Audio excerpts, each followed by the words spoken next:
Women's hormonal cycles. Women's hormonal cycles are unique compared to men's. Can you explain why women's cycles fluctuate so much and how this impacts overall health, especially as we age? Okay, so this is everything I'm passionate about. And so I'm going to put it on my card so I can use my hands because it's very important. I'm going to take a few minutes to really kind of dive in because a lot of this I don't think is discussed in healthcare classes. I don't think moms are having these conversations with their daughters. And I think it is very, very important that we understand the beautiful design that we are as women. So I'm going to start with our simple male counterparts. They are super simple, and that's why we love them. So they are like the sun, 24 hours. They are up and they are down, just like a little clock. This is so in the morning, they have testosterone and cortisol will peak. This is why they can crush the 5 a.m. workout. This is why they can do intermittent fasting for like a day and they lose like 30 pounds, right? This is why things just kind of work so well for them and why the workday works well for them, why they can have the mental clarity in the morning to go to the office, because they are just like the sun. They're up, they're down. Their hormone patterns are very cyclical to a 24-hour clock or to a normal circadian rhythm. Now, as beautiful women, we are like the moon. So the moon is on average 28 days, and we have a 28-day cycle. And instead of just testosterone and cortisol in our body, we also have estrogen, typically estradiol, as well as progesterone. And throughout the month, each of those hormones take center stage. So I'm going to quickly break down the phases of the menstrual cycle because I think it's really important for us to understand that, especially when we have a conversation about perimenopause. So hopefully you can strap in with me for just a few more minutes. When we think menstrual cycle, we often think one thing, Shark Week, right? The week of our period. That's all we think about. So we think about only that 1 week where we're having menstrual bleed. However, we have 4 weeks that we really need to consider in our menstrual cycle. We have the players. So day 1 of bleed is day 1 of your cycle. That's actually where we're going to start counting. For the next roughly 14 days, we are going into what we call our follicular phase, which basically prepares our body to release an egg. During that follicular phase, estrogen and testosterone start increasing. During that time, you are going to feel pretty awesome. So this is going to be your Beyonce week, all right? This is when you're going to feel social.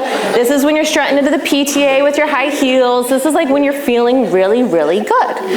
After ovulation, when you release an egg, testosterone and estrogen are going to take a little bit of a dip. They're going to go kind of backstage. They're not the Beyonce anymore. And by day 21, progesterone is going to peak. So progesterone is our princess. She shows up a little late.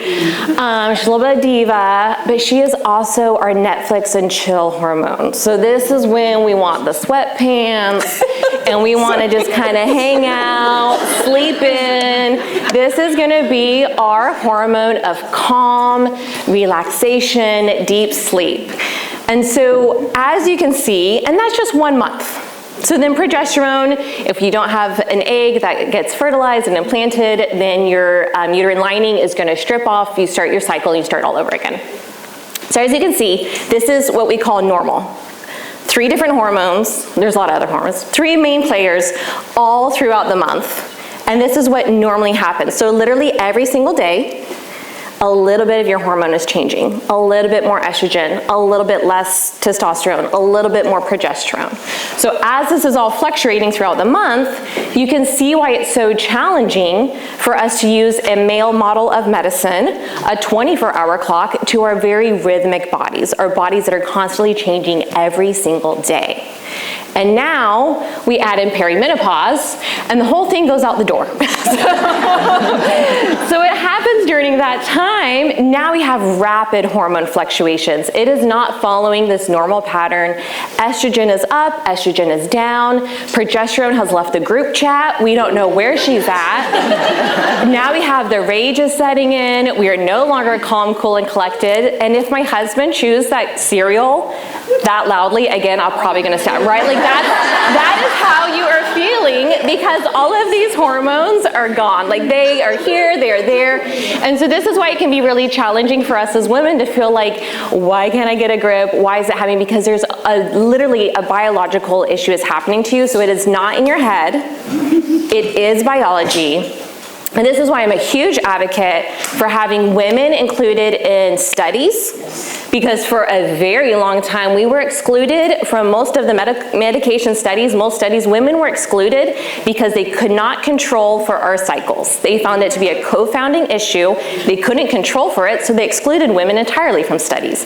And this is why I'm such a huge advocate of using female studies for a very female body, because we are so intricately and beautifully and wonderfully made, and we really need to get back to a place where we are honoring our cycles, honoring our hormones, and really harvesting it as our superpower, of really using it as a strength. It's not a weakness, it's not something to suppress, and it's not something to oversimplify.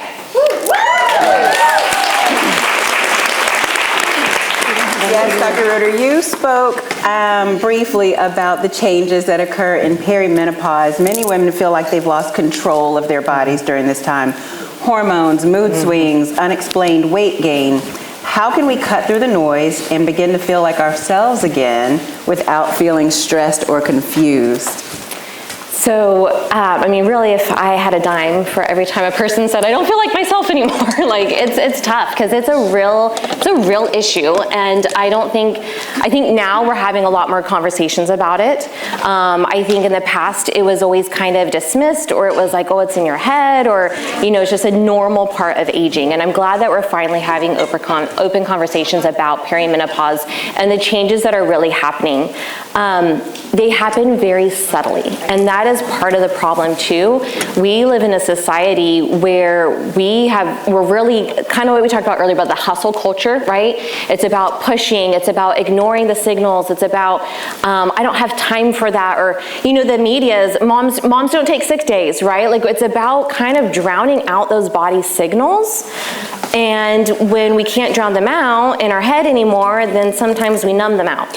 So we use things like alcohol or medication or drugs, so we don't have to continue to hear our body screaming at us. And if you want to just suppress your hormones all entirely, then sometimes we get on birth control or other things, these like little mini Band-Aid effects. So we start suppressing all of our body signals, and then one day you wake up and your body is screaming at you. And you don't understand why you've gained so much weight. You don't understand why your hair is falling out. You don't understand why you're looking in the mirror and your face feels like creepy, or you see a few more wrinkles, or that collagen, the bounce, the spark is gone. And a lot of that is slow, subtle changes that I think that we have really started to suppress for a very long time. And it's not any one person's fault. I think as a society, we have kind of taught women that this is how you become successful, is that you don't have time for your cycle. You don't have time for those noises. If you want to continue to be a good mom, if you want to continue to be a good coworker, if you want to show up in your business, you have to kind of drown it out. And I think really to cut through all the noise, especially all the social media that's out there about perimenopause, it's really time to almost just like drown out the noise and really get back to nature and get back to yourself. So there's a lot of factors that are involved. It was talked about earlier with Muscle Mama, the sleep. Like I really think we need to start really looking back about our sleep, because with social media, scrolling, artificial light, we can almost make sleep optional. I mean, truly, we can definitely stay up pretty late at night, going down deep rabbit holes. And I think we really need to get back to normal rhythms, normal circadian rhythms, looking at our sleep. How are we sleeping? Are we prioritizing sleep? Because I think a lot of us push that off. Like that is the last thing that we are giving to ourselves as a gift. And I think you should give yourself the gift of sleep every single night. I think we also need to look at nourishment. In our head, it was always eat less, work out more. And as it was also stated earlier today, we are undernourished and we are starving our bodies, and we are not providing it the nourishment it needs to sustain energy, to sustain the changes that we're going through. So it's really rewiring the way we look at food, not as something that we're going to restrict and take away, but that it's an abundance, and it's a beautiful way to nourish our bodies is through our food, and it's communal. I mean, how much is food, this whole time, ever since yesterday, every time I heard someone talk about food, it is literally like everyone's love language. You know, you could be from so many different backgrounds. You might not even speak the same language, but you can definitely come together for a meal. And I think that is such a beautiful gift that we can give back to ourselves, as opposed to like, oh, I can't have this and I can't have that, and restricting. So we really need to rewire the way we're seeing our sleep, the way we're seeing our nourishment, and then our exercise. Because so many women feel like they have to just kill themselves at the gym. It's the hour cycle classes, like they are crawling out of the gym exhausted, and they think that that is what they're doing to be healthy, and it is really setting their body up for more damage. So we really need to change the way we see movement as something that's giving us energy, as something that's helping us realign with nature, as something that we're using as meditation. It is something where you are expressing yourself and really finding yourself through movement, through nourishment, through sleep, where you can start getting back to the way things should have been and the way our nature should have been before all the noise that kind of started on the outside. And that's really a great place to start when you feel like I've lost myself and you don't recognize yourself in the mirror. Start peeling back those layers and let's really get back to that foundation. Yes, let's keep it going with the actionable things that our friends can do to feel better. What are the top supplements every woman over 40 should consider, and how do we choose wisely in a crowded market? Sure, because every time we're talking about the algorithm and selling something, I open up my news feed, my Instagram, my Facebook, anything, and it's always like it's this or it's that, right? It's a different supplement, it's a different miracle cure, it's someone selling, something. And I think we really have to be careful with what we're purchasing and what we're ingesting into our bodies. So personally, for me, I typically only recommend 2 things to start: vitamin D with K2. Vitamin D helps move the calcium that you ingest out of your gut, so it allows the calcium to be available. The K2 is like the Uber driver, and it's going to take it to where it needs to go. And so when the calcium can get shuttled now properly and safely to your bones, there is some theory that without the K2, it might potentially deposit in some of your soft tissues. So things like arteries or heart, or we hear about people that get kidney stones because it's too much calcium. So the K2 helps that. So vitamin D3 with K2. And then I also recommend a magnesium at bedtime. There are 2 different versions. I like magnesium glycinate, or what you might call biglycinate. And then there's also magnesium threonate. Depending on your situation, you might want one over the other. And those are really just the top 2 that I feel like every female should be on. After that, it's very nuanced because it may just depend on your personal situation. So if you're dealing with thyroid issues, you might need more selenium or zinc. If you're a woman that is experiencing very heavy periods, which is very common during perimenopause to have a lot of menstrual bleeding, we might be looking at your iron because that can be a serious issue. So it really kind of needs to be a little bit individualized depending on your specific situation and what you're dealing with during that transition. But things to keep in mind is that you definitely want to look at your label of what you're purchasing. So it should say GMP certified. GMP stands for Good Manufacturing Practices. Just means that they are provided in a facility that has been certified to provide quality products. You would also want to look at the labeling to make sure that it's USP verified. And the company should be, and if they do this, and they will advertise it because it is a big labeling, they should be third-party tested, which means the company themselves is paying another company, a third-party testing, to come in and sample their supplements to prove that what they say is in that supplement is in that supplement. So if it's not third-party tested, they are labeling it with something on there, but it's not being tested to prove that that label is showing what's in that product. So you definitely want to just be careful when you're buying supplements if you don't have like a pharmacist or a functional medicine doctor to help guide you on that. And then if you're doing anything that's going to be sports type related, like your creatine, your protein powder, I would also maybe look for NSF certification. It's just it's a higher level quality control certification that goes with it. So that's on my end. So Dr. Rowley, what do you like to recommend for your patients? Yes. And what do you say to them when they come in looking for supplements? I definitely recommend a D3K2. There are 4 supplements that I think are foundational. Everybody should be on these. D3K2 is one. Not everybody should have the K2, but the vitamin D helps your heart, it helps your immune system, and it helps mood and energy and your hormones, so many things that we're still discovering. If you have any sort of autoimmunity, you definitely should be on vitamin D, and then checking the levels with your provider annually. Another one is fish oil. I love fish oil because it is anti-inflammatory, as well as it increases your HDL, your high density lipoprotein, or your helpful cholesterol, and that helps decrease the bad cholesterol, the LDL and triglycerides. So it has double duty, and I think that is also something that benefits everyone. Even if you don't have high cholesterol, it reduces inflammation and helps your brain, so there's benefit. That's another one that it's really important to make sure that you have a high quality, good source of fish oil, because if it's poor quality and rancid, even though you can't smell it because it's inside the capsule, that can cause more inflammation and more harm. So a good high quality fish oil. I love a multivitamin. Multivitamins are controversial because a lot of people say that you should be getting your nutrients from your food. And if it were a perfect world, of course, that would be better.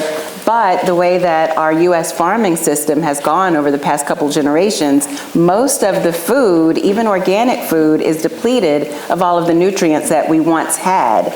And so we need to get a multivitamin in to get those nutrients back. And there's not a specific multivitamin that I recommend. That's individualized based on the person.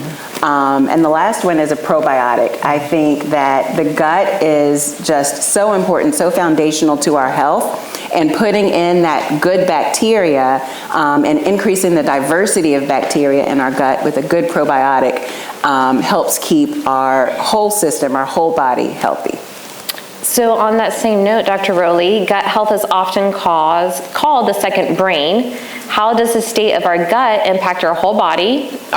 Excuse me, let me just start this whole thing over here. It's the first time reading these questions. Gut health is often called the second brain. How does the state of our gut health impact our whole body health, and particularly our hormone health? Yes, so the gut has a microbiome. That's all of the bacteria, viruses, fungi that should be there, and there are more of those cells than there are in the entire rest of our body, many-fold over. So we're really vessels carrying around this microbiome, and some people even call it the first brain because it's got more cells than our brain by far, and it influences the decisions we make, craving sugar or our longevity and our health. So it's extremely important. Another layer of that is that there is one single layer of cells. Imagine from biology class or whatever exposure you've had to what a cell looks like, a microscopic layer, very thin, that separates what we eat, what we swallow and bring in as bacteria from talking and breathing, medications, everything that comes into our gut has a single layer of cells that is filtering out what is nutrition and should come into our bloodstream or what should be excreted as waste. So it's very delicate, and over time it gets damaged, and when that happens, it boosts up our immune cells. And so that can lead to autoimmunity if it's not corrected and protected. It can lead to chronic disease, high blood pressure, high cholesterol, obesity. A lot of the health conditions that we face start in the gut. Mm-hmm. Hormones have to get processed through the gut. So if we don't have good integrity of that barrier function in our gut, then there's no way that we're going to be able to properly process our hormones. And so I have a lot of patients that will come to me with symptoms and say, I need hormones. And if you haven't addressed your gut and other foundational hormones like thyroid and adrenals, then it's like plugging holes in a boat. You're just something's going to pop up somewhere else. You're not going to get truly well because you're not addressing the root cause. So in that way, gut is the place to start almost always. I love that. Thank you. Dr. Rowley, what are the key signs of perimenopause versus menopause? And how can we advocate for ourselves when our doctors brush us off? Yes, you gave such a great story of the whole concert of the Beyonce concert of hormones that we experience. So we have basically your whole hormonal life exists in 3 phases. There's premenopause, from the time that you start having periods until things start getting a little crazy. And then fast forward to menopause, that's 12 months of no periods. But that phase in between, perimenopause, that can last for 7 to 10 years on average, sometimes longer, sometimes shorter. During, really important times when you are working in high-powered careers and, you have relationships with your teenage daughters and sons and your friends. Those are important times to get those relationships right. And because we have estrogen receptors all over our body, head to toe, some of the symptoms when those hormones get out of balance can be hair loss, brain fog, your vision can change, get blurry, you can get dry mouth, you can get, eventually we start to lose estrogen, and that increases our risk of heart disease, increases our risk of osteoporosis when we lose estrogen. So these are really important foundational hormones that need to be there. And so it's really important to advocate for yourselves when you are with your doctors, your providers, because you want to get this right for your longevity.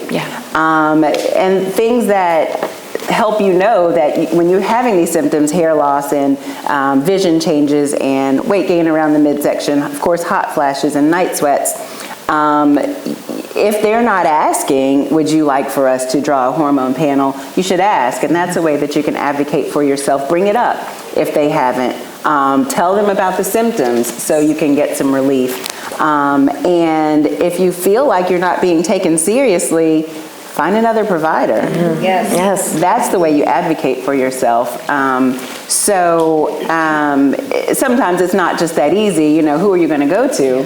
But you can start having those conversations with your friends. Who do you go to? Who do you like? Over time, I think we will start shifting to having more focus on women's health and more control over our bodies and our health. But in the meantime, we have to drive that conversation. Absolutely. I love that. With heart disease still being the leading cause of death in women, what nutritional shifts help protect our heart health as we age without feeling restrictive or punishing? Yeah, so definitely a plant-based diet is the best way to go for your heart. A lot of us aren't willing to make that shift completely, but what you can do to make it gentle and not feel like such a drastic change is when you look at your plate, when you build your plate, at least half of it should be vegetables. Only a quarter of it should be your protein, and a quarter of it should be either another vegetable. When I say vegetables, I meant green leafy vegetables, or at least green vegetables. And then that other last quarter can be another colorful vegetable like sweet potato or rainbow carrots. Carrots come in lots of different colors, and so you can chop those up and have a little dish of rainbow carrots. Quinoa, wild rice, black rice, and that helps us get in more variety of vegetables and phytonutrients or plant nutrients that get us closer to the vitamins that we need, even though we can't get 100% of the way there. So that helps us start to shift to getting better nutrition.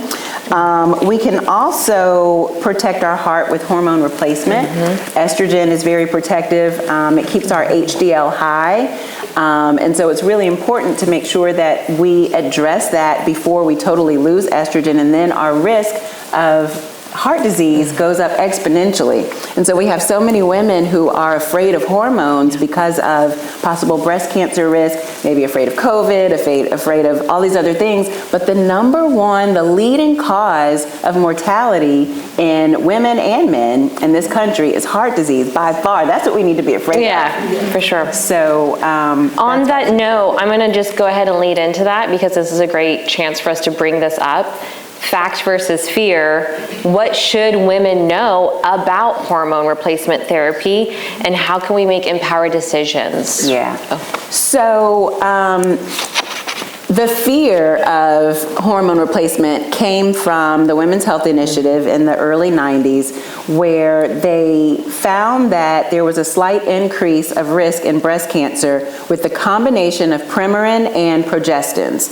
So Premarin is estrogen from pregnant horses.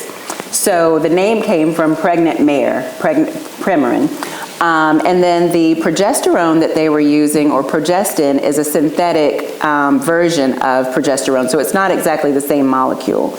And so with this study, they found that estrogen alone was actually protective of breast cancer.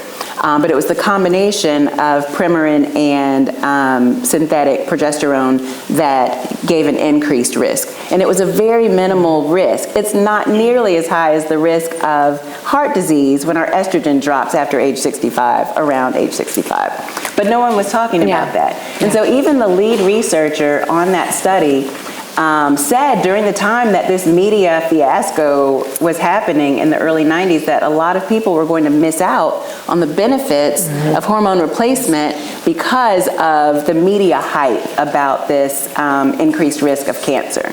So for a couple of decades, we haven't touched hormone replacement therapy, but on the functional side and integrative and bioidentical hormone replacement side, we're using a different estrogen, different progesterone that are made from plants, usually wild yams. And it's much safer. You don't have the same minimal increased risk. And it's actually protecting you from osteoporosis, heart disease. It's helping keep you young and vibrant, helping keep your brain sharper, and just helping set you up for longevity.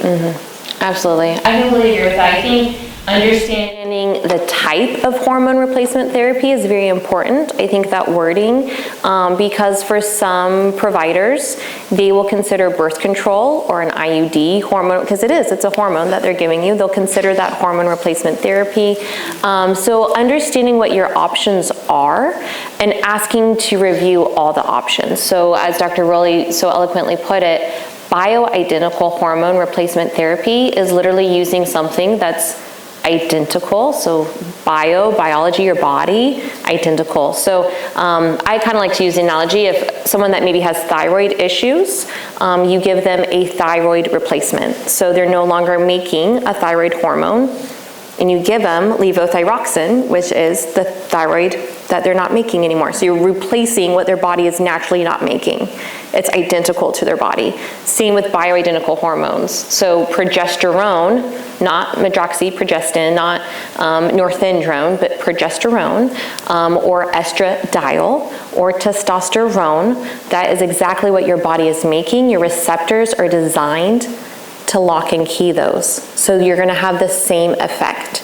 You're gonna have, you're gonna get that symptom relief. You're gonna notice those changes because what your body was no longer making, now you're providing it back, and you're gonna have that same beautiful key and lock combination between the receptor and that hormone.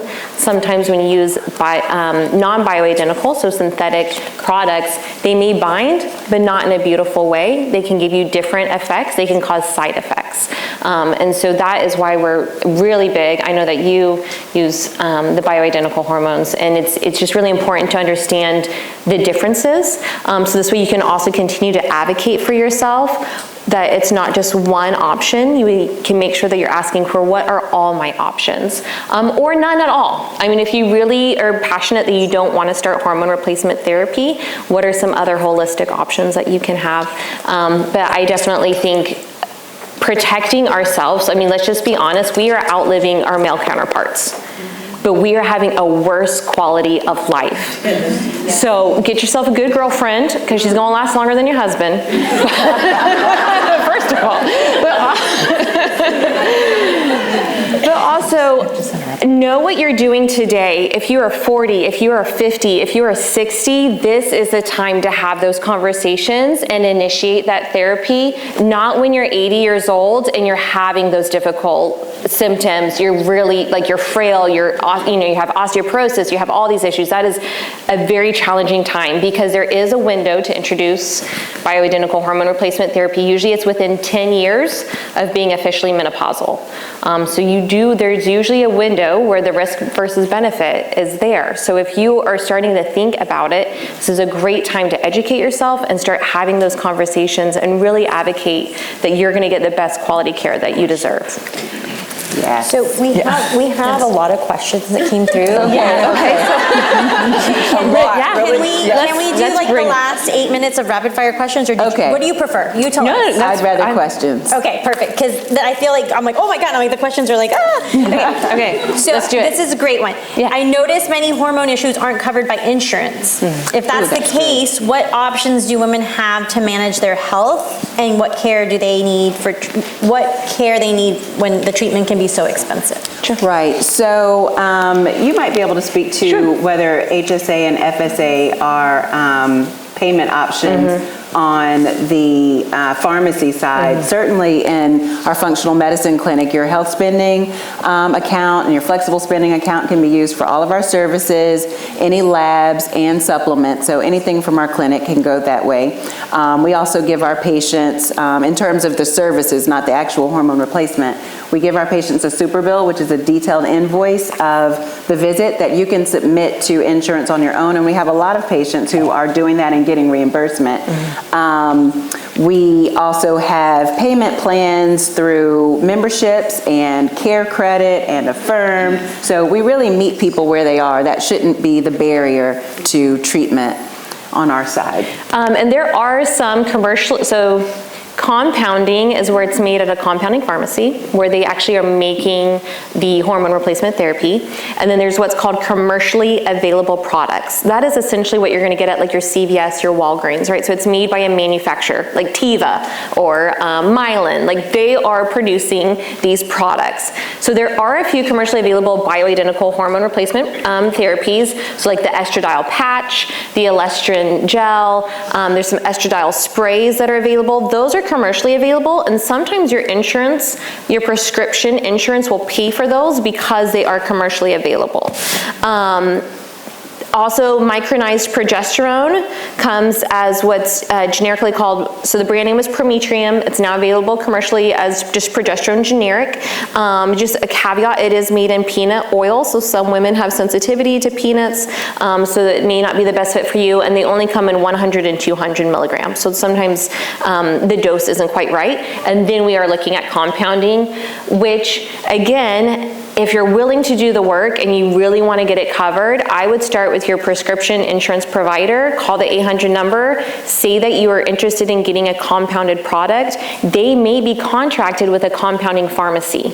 Now, it may be a mail order situation where your prescription goes out to a compounding pharmacy, maybe in San Antonio or Austin somewhere, and then they'll mail you that product to you. But that is definitely a way that you could at least look to see what your insurance benefits provide. If not, most compounding pharmacies, where they are making the bioidentical hormone replacement therapy there at the pharmacy, it's nice because you can have very specific dosing. So it's not one size fits all. If you need a little less estrogen, a little bit more of this, a little bit less of that, you can really kind of tweak the dose, and we can provide you testosterone. So commercially available testosterone is only in a male form, so it's very high dose, and so you really have to be careful about dosing out for a female dose. If you get it compounded as testosterone, we can do very low dosing, and it's easier to dose it and apply it, so you have more accuracy that way. Some insurances will not pay for compounded products. Most compounding pharmacies are usually cash only, like an out-of-pocket only, but most will allow you to still use your HSA or FSA benefits at the pharmacy to pay for it.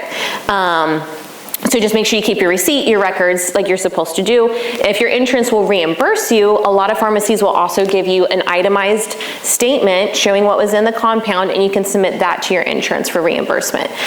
So there are a few options, and if you want even more details, feel free to, with the digital book, send us more questions, and I'd be more than happy to kind of walk you through this stepwise, because with my experience at the pharmacy, it can be really challenging. So I'm right there with you, so I get it. Insurances are tough, so I will be more than happy to help you out with that. So we're gonna do 2 more questions, But rapid fire, and then choose a follow-up. I have a follow-up to that because my mind automatically goes, and this is very quick because I know this is going to be a loaded question. But as women, what can we do, not just when we're talking to our doctors, as far as the insurance companies, really changing the fact that we don't even have this option? So from your perspective, what little things can we, every woman in this room, to make an impact that, hey, we're here and we want to make a difference? Ask the questions. If you have symptoms, make sure that you're heard. If you feel dismissed, then find someone else. I'd say. I mean specifically with insurance, like you said. It's not covered, right? We go and it's like this is like all these women things. So what can we do as advocates right now to help change that in really the United States? I would call the number on the back of your card. First of all, find out if they cover hormone replacement therapy, what they cover, and if they don't, find out who you need to speak to put in your voice your request. So I'm sure they have some sort of form where you can ask for services that they're not covering, and when they get enough of those requests, then they start to revisit what they're covering. Okay, so we have a question real quick saying, and I think this is for when's the time to get your first hormone panel? Like, when do you guys think the first hormone panel should start? What's the time frame do you guys think? I usually get a hormone panel when patients start having symptoms, sometimes late 30s, sometimes early 40s. If there are hormone imbalances like irregular periods or very heavy periods earlier than those ages, then I would recommend it then. For me personally, I think just because I'm such a science nerd, I love the data.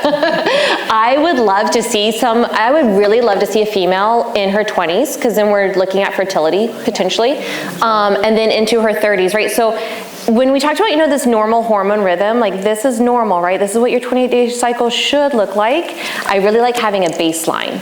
So when you feel normal, you can say, hey doc, this was me when I was normal. So don't go looking at these labs and telling me you're normal. There's nothing we can do, because no, look, this has shifted. In 3 years, this number shifted. In 2 years, this number shifted, and now I feel like this. So I think having a good baseline, if you're at most insurances, I do think, cover general panels. Correct me if I'm wrong, because I don't order them. They cover general panel starting at age 18, but I don't know if they cover hormone panel that early. Because that may be something, then at least once a year is something maybe you're saving up, you're investing, you're looking at the cost, and you're saying, once a year I want to get a hormone panel because I want a baseline and I want to know exactly when it changes. Because to me, I like seeing those numbers, because it is tough when I'm seeing a lab and it's like, oh, well, yeah, it's kind of in a normal range. But that may not be your normal range, and each person is different. So just kind of keep that in mind. For me, I like to do them hopefully yearly, but definitely if you're getting symptoms, we need to start looking at it for sure. I appreciate that. All right, ladies, well. I went fast. That was fast.